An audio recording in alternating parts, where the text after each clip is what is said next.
Welcome to SuperCoach and welcome to another player profile. Before we get stuck into Luke McDonald, just wanted to talk subscriber leagues. Of course, I get a few questions about that.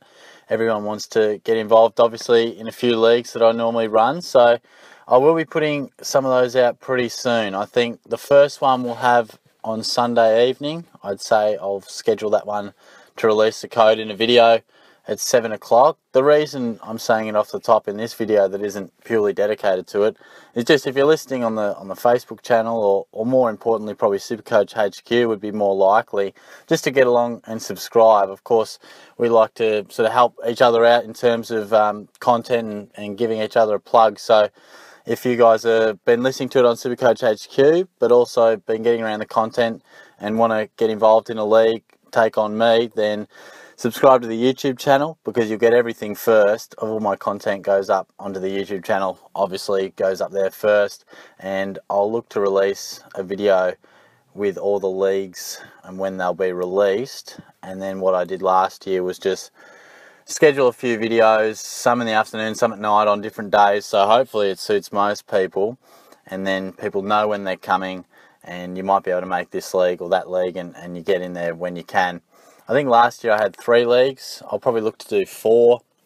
I normally probably have 4 or 5 leagues of my own that I go in with mates and other groups, but I'll see how it's tracking along. I'll aim for 4 because obviously the channel has grown, so throw in an extra league. It's not too many people that get in, obviously, in comparison to how many subscribers, but hopefully you can get in there. They do go pretty quick, and I'll look to do a SuperCoach group league. I think they still do those, but anyway, so yeah, just a shout out if you haven't already subscribed to me and you're looking to get involved in a league, now's your time to do it. You got about 4 or 5 days before the first league code comes out, and then I'll release a few probably throughout the next week or so, but just to getting the first one underway nice and early. So Luke McDonald, we better talk about him now.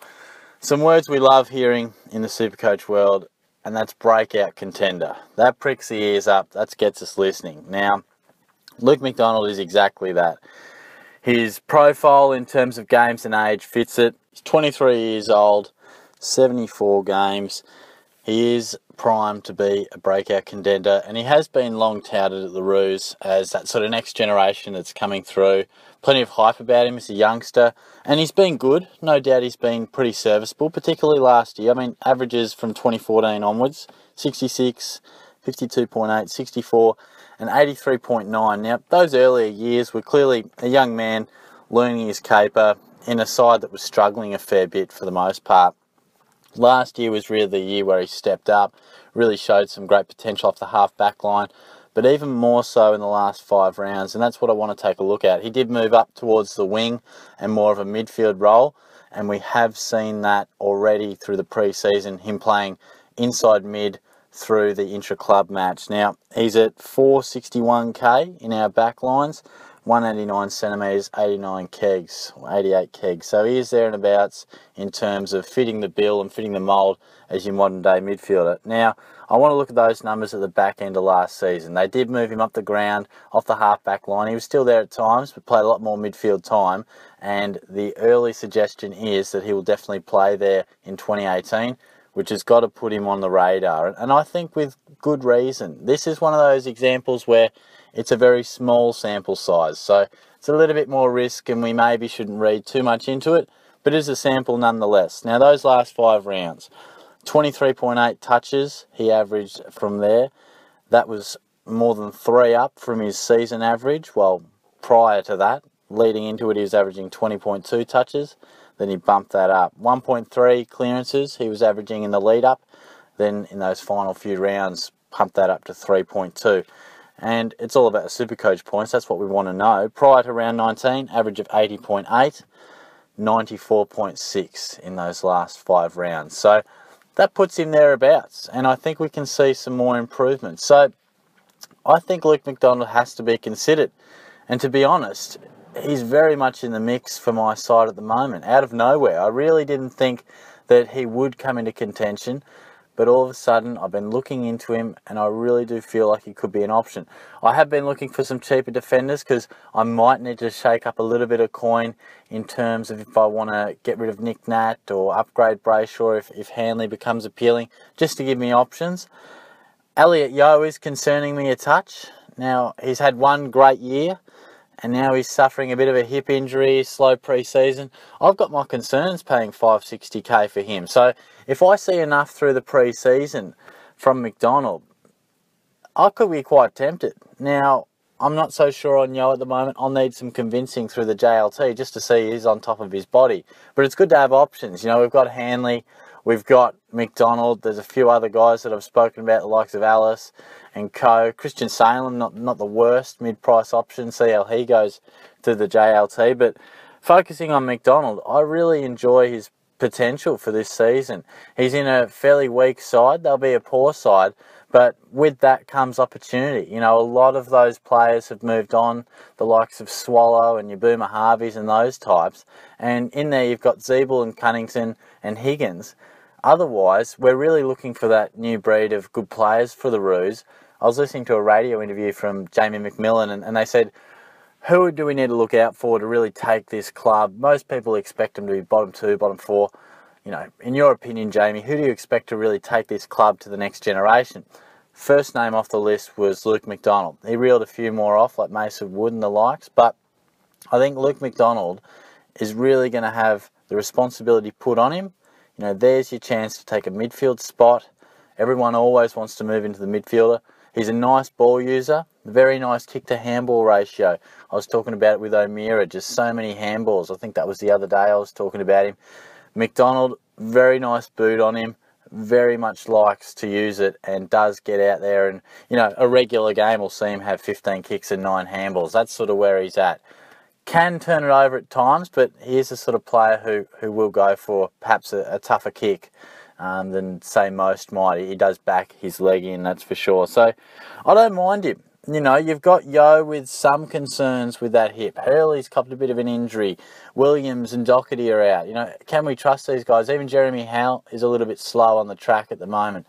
I'm not sure there's a stack of defenders that we can put absolute faith in. I thought Yo was going to be that, but, you know, hip injuries can be concerning, and to not be fully going at this stage of the season for a guy who's put in one good SuperCoach season, it's got me a little bit concerned, you know, paying a fair bit of coin for a somewhat unknown in the premium stakes in our backline. So that's what got me thinking initially and searching for a 450 to 500 defender.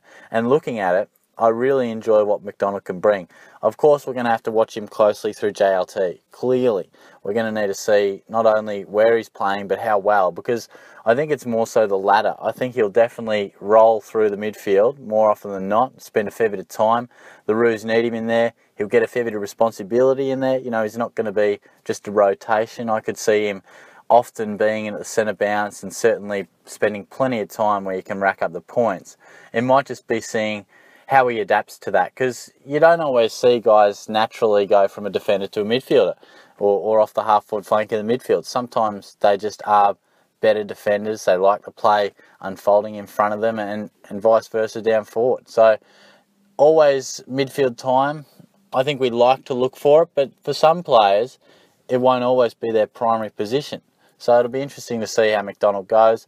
I think he will perform well. He's a very talented player. He's in that stage of his career where numbers can peak, and they can peak anywhere from 15 to 20 points. Obviously, they can also stagnate. You know, I touched on it the other day. You know, sometimes it can be somewhat risky predicting a breakout season. You know, I think there's a whole raft of names that we can basically put our house on at some point being very, very good players in the competition. But it's about picking the year. I remember Dan Hanbury, I selected him, I'm not sure what year it was, thought he'd really break out. I can't remember what he averaged. It was after the great grand final that he played. I think O'Keefe may have won the medal. Anyway, I went for him the next season, and he improved, but only to about 95, 96 average. So it just shows it can be tough to absolutely have a fantastic breakout selection. I mean, you look at Steel Sidebottom, a lot of people would have got on him back in the day. I certainly did. I think he moved his average from 80 to 103. And I'm much more comfortable taking that sort of a risk in the back line or the forward line. You know, obviously Hanbury really needed to go 105. And, you know, it can be tough justifying a breakout contender in the midfield. Hence, I'm not a big fan of mid prices. Where in the back line, you know, if McDonald could average 93, 94, you know, we're not going to sneeze at that. We'll certainly take that. And likewise in the forward line, you know, there's not a stack of options, not as many bankable guys. You know, hopefully Petrarca can come out and average somewhere between 93 and 97, and we'll take that. So it is interesting. There's no doubt a bit of risk with him, but I will be putting him front and centre on my radar in terms of looking at him through these practice matches, which begin very shortly, and he will be certainly one guy that I can't wait to see playing. And he isn't in my team at the moment, but he's certainly in that mix where if I need to pull the trigger on getting some coin elsewhere, then I definitely think he could feature in some way. I'm not sure who will make way. There could be a number of selections that change up over the course of the next couple of weeks as some practice games roll in, but it'll be very interesting. I think there's no doubt the risk that he doesn't break out and he's not in a great side and, you know, doesn't always have the support around him. No doubt there's risk with him, but I think he's one of the more positive guys to place on your radar and watch very closely. So let me know your thoughts on McDonald. I'm a big fan of him, as you can tell. He's not in my team yet, so I don't think I'm absolutely selling him too much, but I think in terms of guys that I'm watching, he's just about at the top 2 or 3 in terms of priority, that if he impresses, he could definitely make his way into the side. So let me know what you think. As I said off the top, subscribe to the channel. That'd be great. Hopefully we can keep getting those ones through right up until round 1 and throughout the season. I'll be back for another player profile very soon. Cheers.